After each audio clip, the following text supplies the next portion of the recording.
Chers auditeurs, bonjour. Je vous souhaite la bienvenue dans Maskilo, émission totalement dédiée à la culture sur Yala Web Radio. Aujourd'hui, j'ai le plaisir d'accueillir une brochette d'artistes franco-libanais.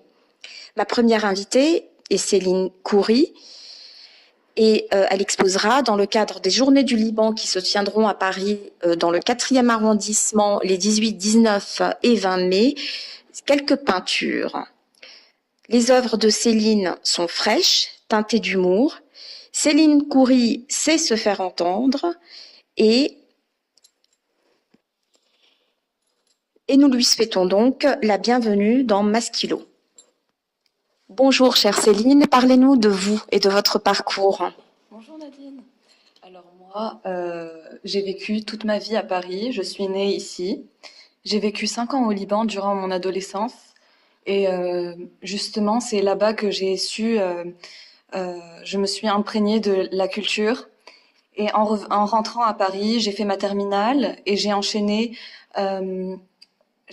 mes années d'université. J'ai commencé dans une mise à niveau en art appliqué où à la base je voulais faire architecte d'intérieur pour satisfaire mes parents libanais qui aiment que leurs enfants aient un boulot sûr. Mais j'ai préféré la mode. J'ai préféré la mode. C'est un métier plus libre d'esprit où on peut mieux s'exprimer. Et donc pendant ces 3 dernières années d'université, j'ai bien su me forger, j'ai été très enrichie, j'ai pu rencontrer de nouveaux matériaux et apprendre à les utiliser. Très bien. Nous parlerons justement des matériaux tout à l'heure. Vos œuvres sont très très riches par leur variété, la variété des créations, la variété des supports utilisés. J'ai beaucoup aimé vos dessins puisque vous dessinez, vous sculptez et vraiment tout ceci avec une pointe d'humour noir. Donc parlez-nous justement de cette variété. Alors j'ai commencé avec le crayon. Je ne savais à peine colorier au crayon et avec l'entraînement, les exercices, j'ai pu utiliser vraiment l'acrylique. C'était mon point fort. La sculpture, j'ai utilisé des matériaux inimaginables comme l'éponge. Ah, tiens, parlez-nous de l'éponge justement. Soyez un peu plus précise concernant les éponges. Alors les éponges, c'était pour un thème qui était les déchets du quotidien.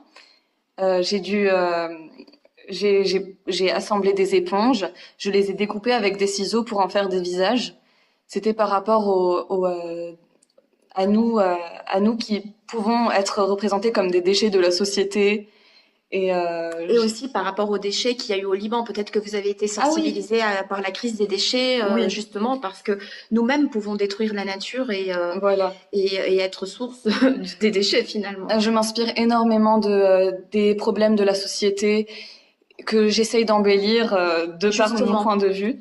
Justement, j'allais y venir. Donc, quelle est votre source d'inspiration? Parce que j'ai l'impression que vos sources d'inspiration sont multiples, parce qu'au regard des dessins que j'ai pu voir, on voit des hommes politiques, on voit des chanteurs, des people et des faits de société, tout simplement. Oui, alors je m'inspire énormément de la société, de mon entourage, de moi-même, de mon vécu. Le Liban est ma source d'inspiration principale et ainsi que ses problèmes. J'ai traité le sujet de la superficialité libanaise, de la superficialité en général, des déchets, euh, comme c'était ces 2 dernières années où on retrouvait des poubelles dans la rue.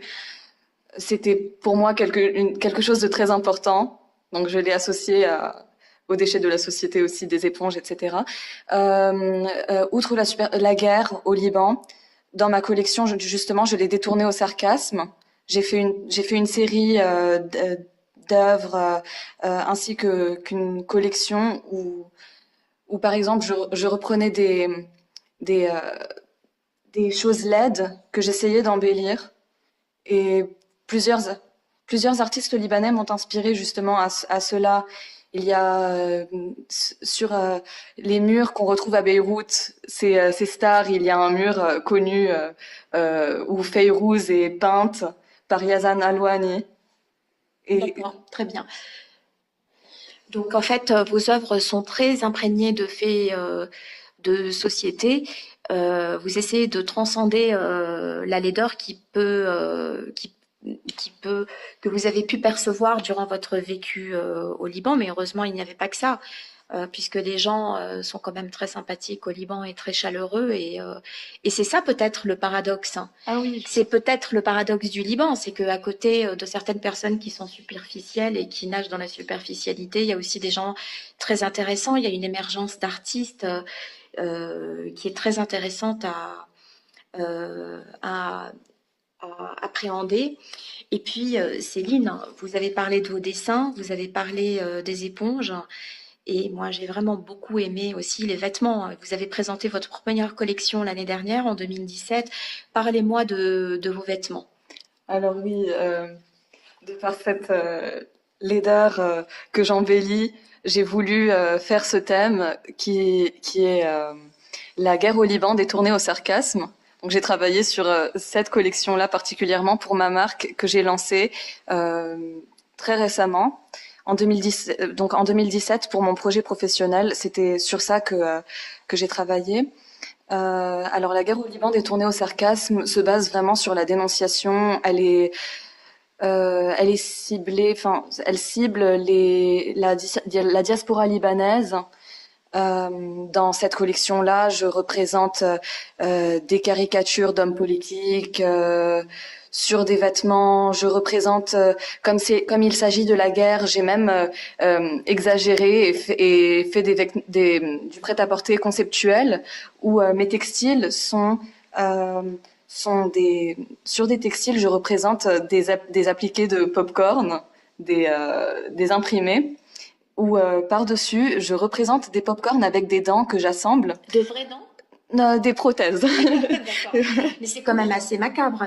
Donc vous êtes quand même assez imprégné par la culture de la guerre, alors que vous n'avez jamais connu la guerre, puisque vous n'y avez pas de guerre en fait. C'est dans notre inconscient. Je Ça crois reste que c'est dans l'inconscient collectif aussi des Libanais, cette volonté de toujours renaître de ses cendres, tel un phénix, hein. Et là, cette mémoire collective et la peur que cette guerre ne ressurgisse, ce qui fait le pont entre nous et cette guerre sont forcément les hommes politiques, puisqu'ils sont là. Ils sont là depuis 40 ans. Et justement, moi j'aime bien comment c'est tourné en dérision, vos œuvres, vos dessins. Je trouve que c'est quand même très frais et puis vous savez vous faire entendre avec un dessin, je trouve que c'est assez extraordinaire. Alors, revenons aux Journées du Liban. Justement, là, vous allez exposer des peintures de la série sur des chanteurs classiques de la musique arabe. J'ai beaucoup aimé les dessins que vous avez fait d'Oum Kalsoum et de Fayrouz en dessin, mais j'admire également à l'instant même votre t-shirt avec Oum Kalsoum aussi. Donc, parlez justement, c'est magnifique. Est-ce que vous pouvez m'en dire plus sur vos peintures, sur ce qui sera exposé aux Journées du Liban? Mais aux Journées du Liban, j'ai choisi ce thème, cette série-là actuellement pour comme elle est adressée aux jeunes et à la diaspora libanaise, j'ai voulu leur faire part de mon point de vue, ma sensibilité vis-à-vis des chanteurs classiques et artistes arabes du monde arabe. J'ai participé l'année dernière et l'année d'avant aux Journées du Liban en tant que chanteuse. J'adore tout ce qui est classique oriental, mais Il y a une certaine nostalgie quand même qui transparaît. oui, et ça reste de l'inconscient collectif aussi. Peut-être une certaine idéalisation du passé. Oui, absolument. Umm Kalsoum représentait la paix durant la guerre, et aujourd'hui j'ai voulu la représenter de manière Mais assez... pardon Céline, mais vraiment, vous n'avez pas vécu la guerre, mais ça revient assez dans vos œuvres quand même. Et je pense que vous exprimez très haut ce que beaucoup de Libanais n'expriment plus ou refoulent. Et les peurs et les craintes, ce sont des craintes de voir les fantômes du passé ressurgir d'un jour à l'autre, d'un moment à l'autre. Évidemment, l'actualité de la région est assez instable, mais on ne va pas l'évoquer maintenant. En revanche, on va terminer sur une note positive parce que j'aimerais vraiment que nos auditeurs jettent un œil sur votre travail et aient une pointe d'humour et un sourire dans leur journée. Donc, si vous pouvez juste donner les accès, Instagram, site internet ou autre sur vos œuvres. Oui, alors Je publie la majorité de mon travail sur Instagram. C'est Celinatique. Donc Celinatique. Et pour ma page, la page de ma marque, c'est Kalsoum is a hipster.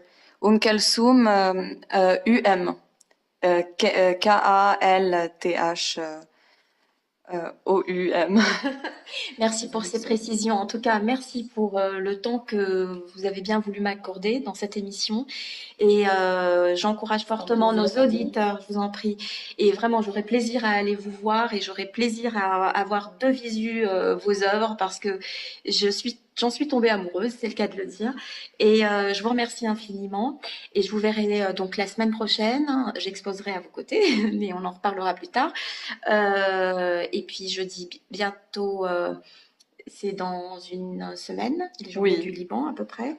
Et je remercie mes auditeurs de nous avoir prêté attention et j'espère que ceux qui habitent à Paris et en Île-de-France viendront nombreux aux journées du Liban. Le 18, 19, 20 Mais à l'espace des Blancs Manteaux dans le 4e arrondissement. Merci. Au revoir et bonne journée à tous.